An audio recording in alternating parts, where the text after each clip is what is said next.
Welcome to Legacy Makers, a conversation for dads. This is a space for building community and for honest conversations about fatherhood, the wins, the struggles, and the responsibility of building something that outlives us. Each episode, we sit down with leaders, dads, and friends to talk about family, fatherhood, and the kind of men our kids need us to be, because legacy isn't accidental, it's built.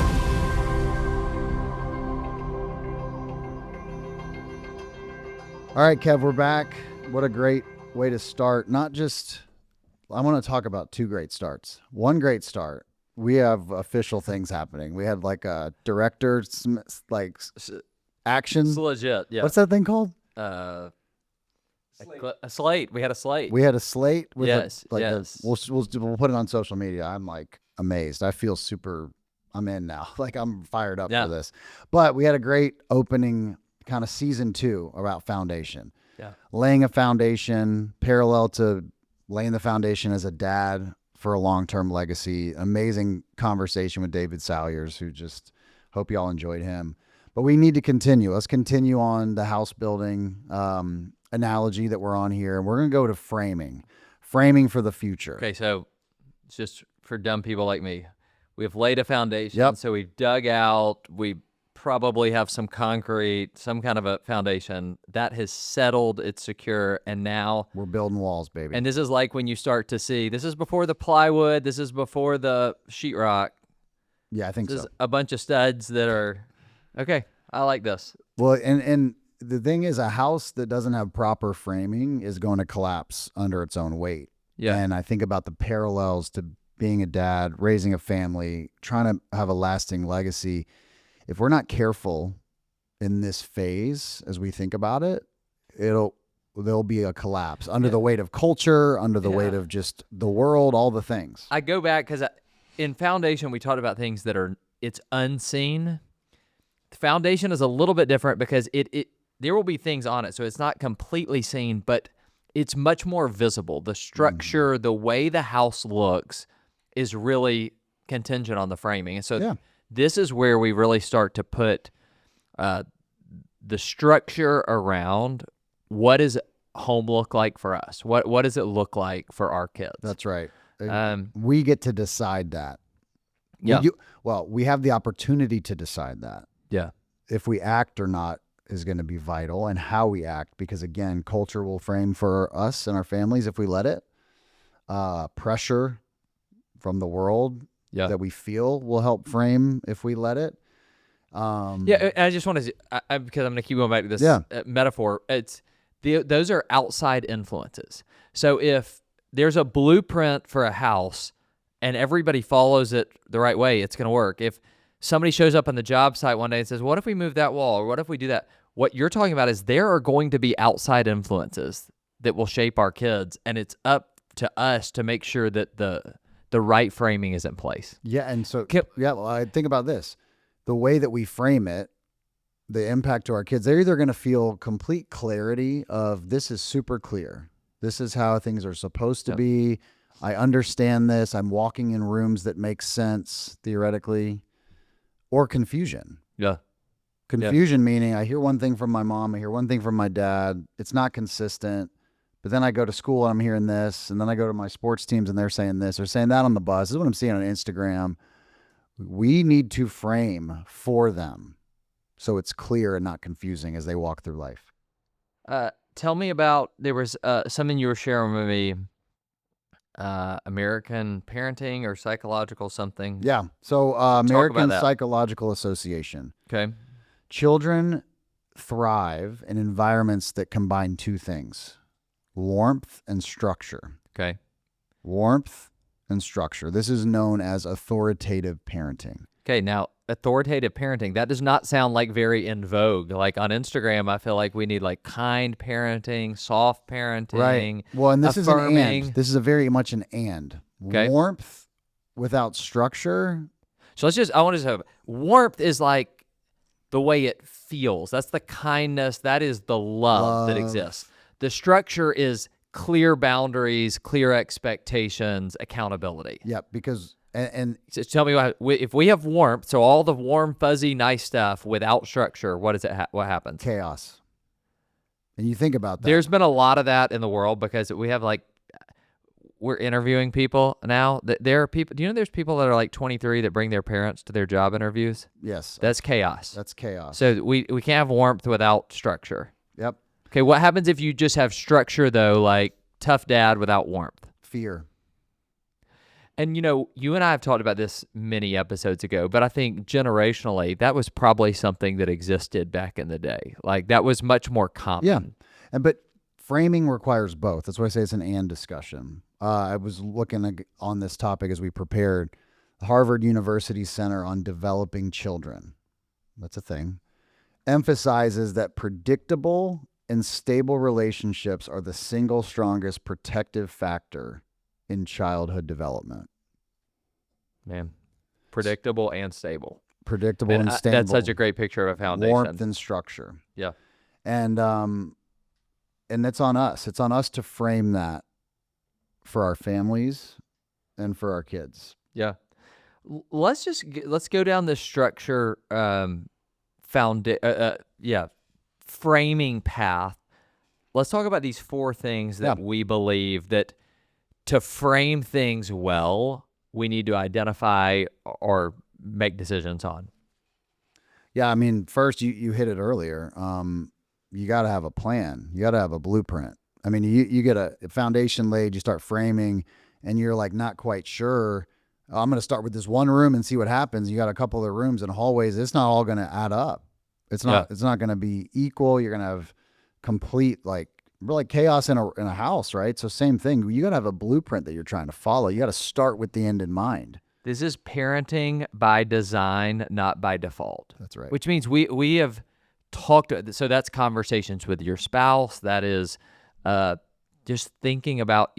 And I'll tell you, I did not do this well early on. Like before we had our first child, Laura was reading all the parenting books. I'm like, I'm not reading these books. I'm not. No. And I'm not saying you got to read the book, but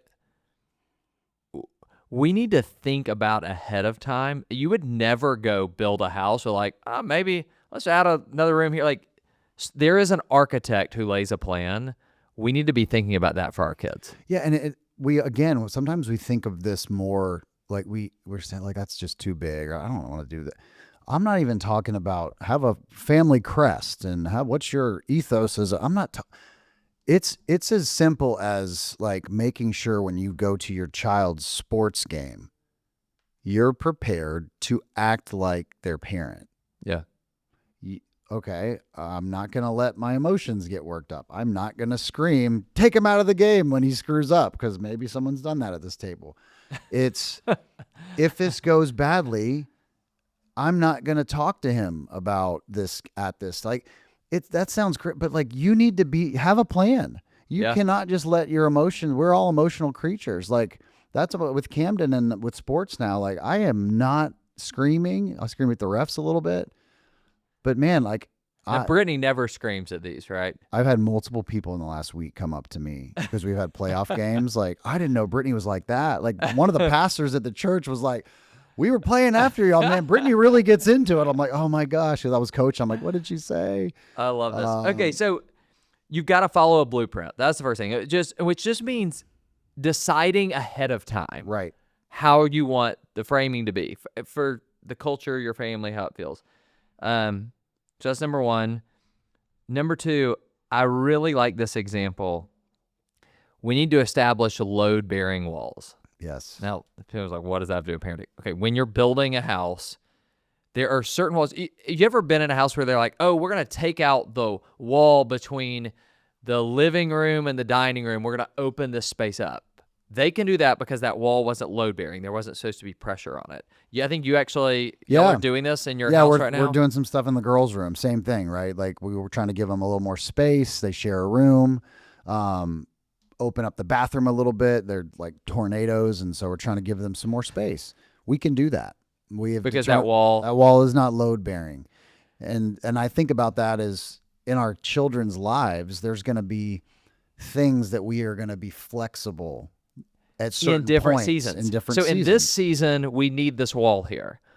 That is this whole idea of parenting tighter and stronger in the earlier years, so that you can increase the flexibility. So Yeah. the wall exists now, but as they get older, that can be removed, That's right. and we can increase the flexibility. So we need to then determine what things, as we frame as dads, are load bearing, meaning Yeah. they can't be moved. These load bearing values, right? So for our family, faith is one of those values.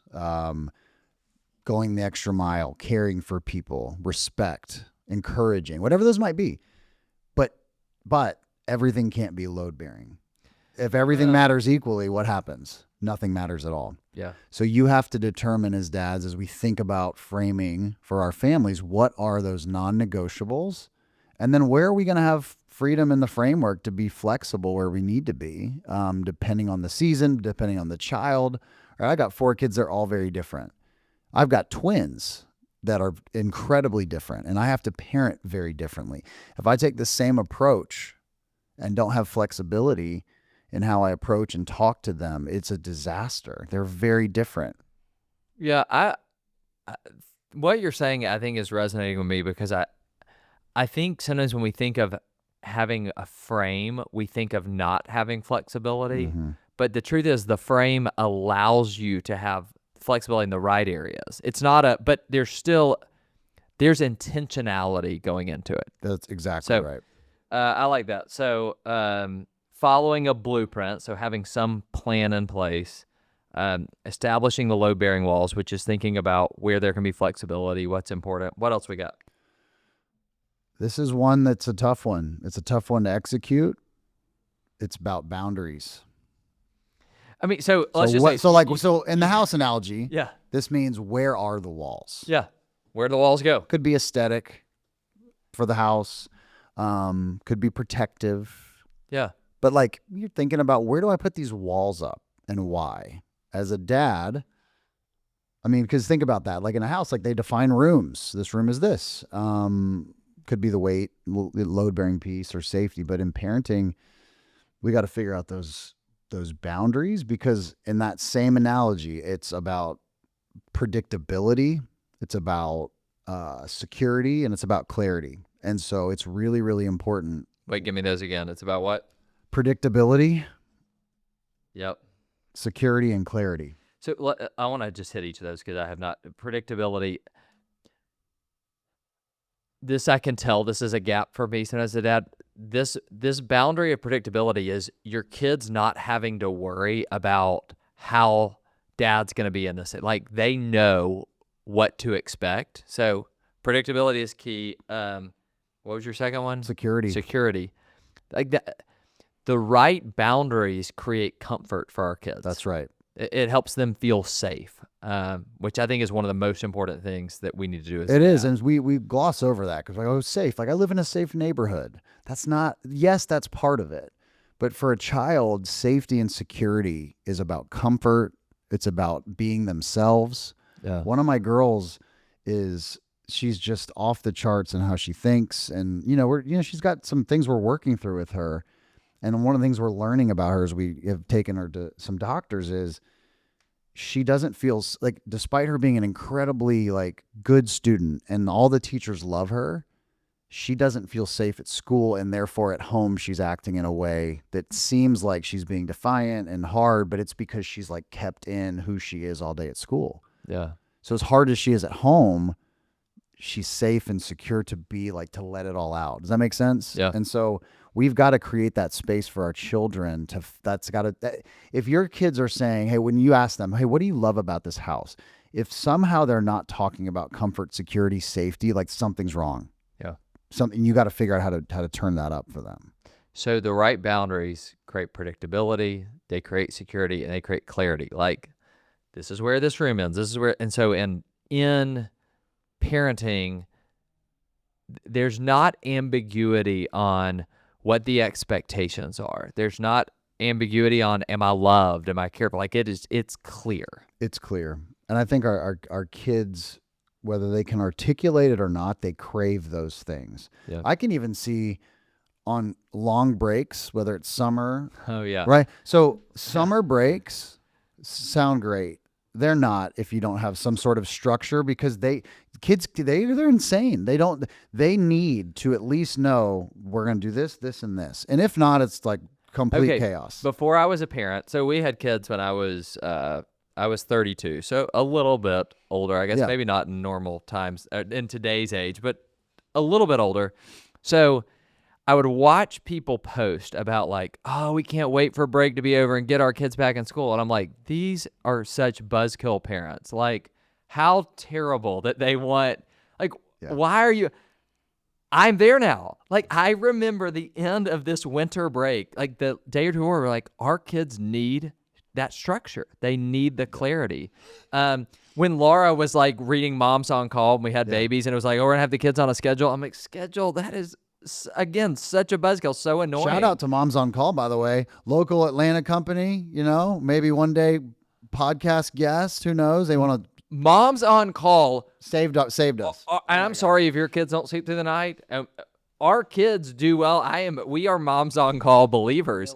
The structure created. So the predictability and the clarity created a freedom that made our life so much better. Totally. And so I love that. I'm going to get on the soapbox here for a second. Okay, here we go. Here we're going. We're rolling. I believe strongly kids, they push up against walls not because they hate them. Mm-hmm. They push up against, but like they need to know they're there. Kids need to know that there are walls in certain spots. That's fine. You're going to, they're testing. That's what kids do. They're going to push to see where the resistance is. This is not my kid pushes, or I'm just going to, my little junior presses and pushes and they're going to be amazing one day because they push the envelope. Okay. But at some point you better provide some resistance. Yeah. Because if not, there will be chaos down the line in little junior's life, whether they're 12, 13, or 25. Yeah. And we're seeing chaos all over the country right now because I think that parents allowed little junior to continue to press up against where walls should have been, and no one provided resistance. There was no checking of, hey man, you're pushing a little too far and let me show you why you're pushing too far, because they felt like, well, I need to be their friend. I need to encourage. I need to make sure they're seen for who they. That's okay to a point, and we've lost that point. That is warmth without structure. That is warmth without structure. So, and you said it's chaos. Okay, so following a blueprint, load-bearing walls, defining boundaries. Now this one seems like it goes against defining boundaries, but it doesn't. It's about creating space. Yes. So unpack what that means for you. For me, creating space, it's creating space for what matters.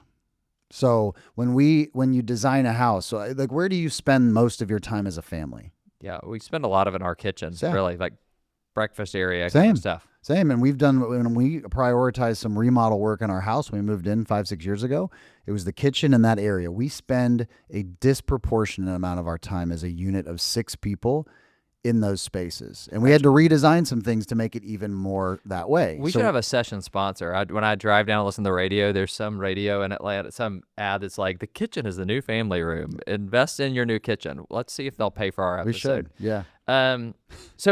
But your space for what matters most. We're talking physical here, but this goes way beyond physical. This is about the space and the schedule for what matters most. You and I both like Jesse Itzler. I'm always convicted when he talks about scheduling fun and most of us, we schedule all the work and then we try to fit in what other things work, but putting the things that matter on the calendar. That's exactly right.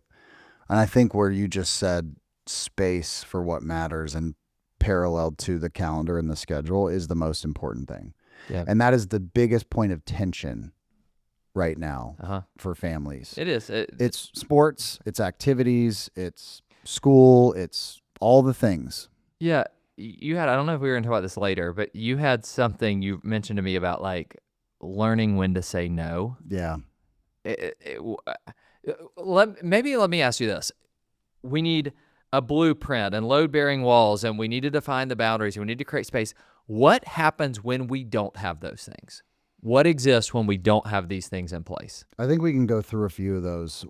I always try to cast vision out to the future, and I think about talking to my kids when they're 30. Okay. And I think about a conversation that goes something like this, either or, and I get to now choose what their answer is going to be.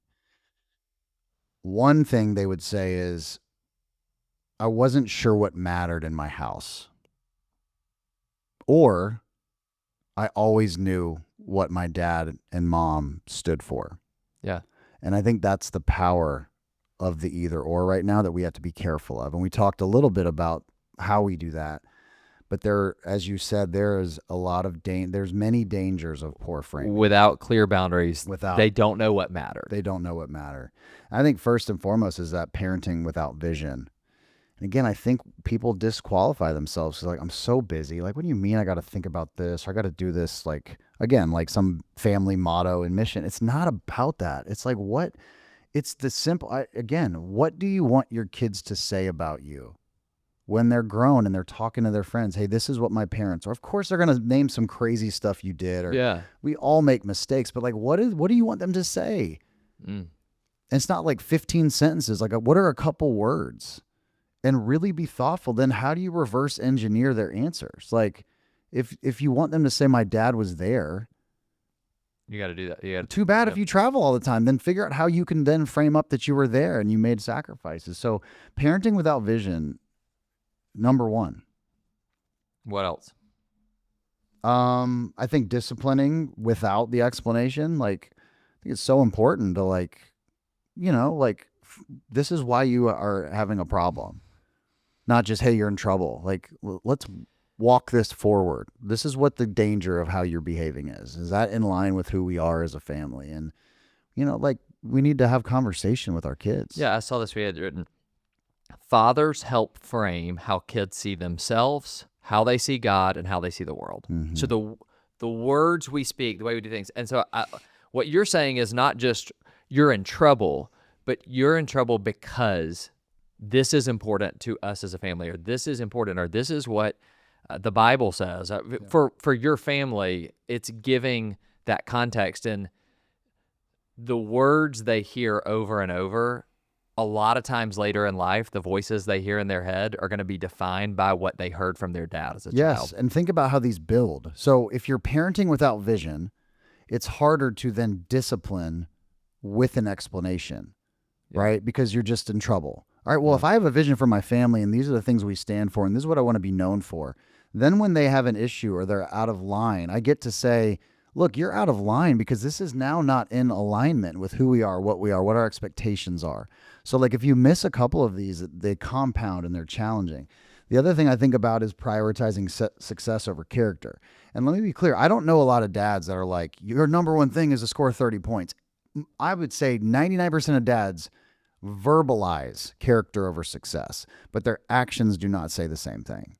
Yeah, because we're praising them when they score all these, and we're not doing it for like. I can't say before a game, hey buddy, like what do I expect of you? My best. Be a good teammate. Awesome. Go have fun. Like take the pressure off you.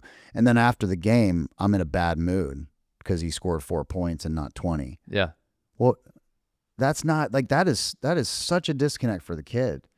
And so we can say all we want, character, but if like we're only happy when Junior was the best on the court or field, these kids know that. They can pick up on that. Yep. And then I'd close with just saying, yes day every day, saying yes to everything. That's a problem. So, which again, I think is countercultural, but this idea that some boundaries are beneficial to the kid. They are, because I think that house without framing is going to collapse under its own weight. A house that doesn't have vision is going to drift under cultural pressure.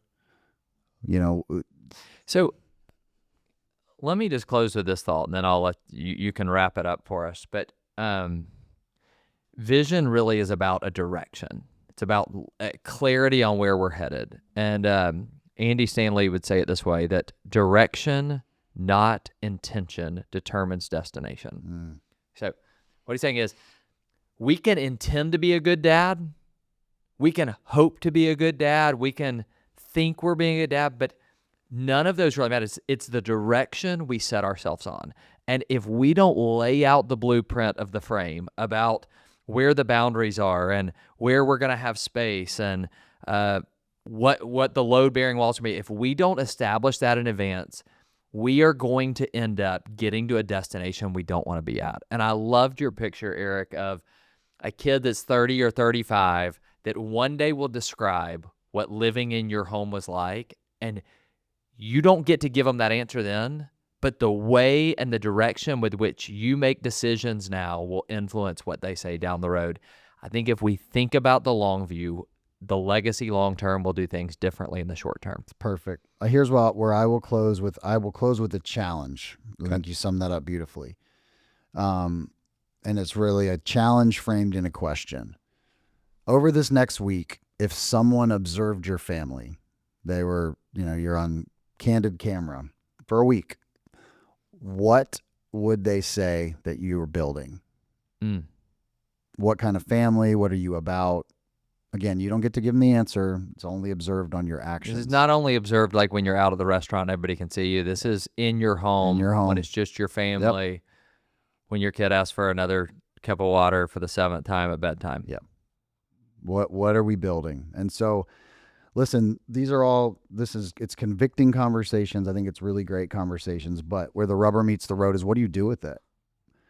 You and I are having this conversation not because we figured it out, not because we have a beautiful foundation that we've laid and we've built these load-bearing walls and we framed our house the right way. We're on the journey, but the real magic is, what do you go do with it now if you felt convicted from this conversation? And we look forward to being on that journey with you all.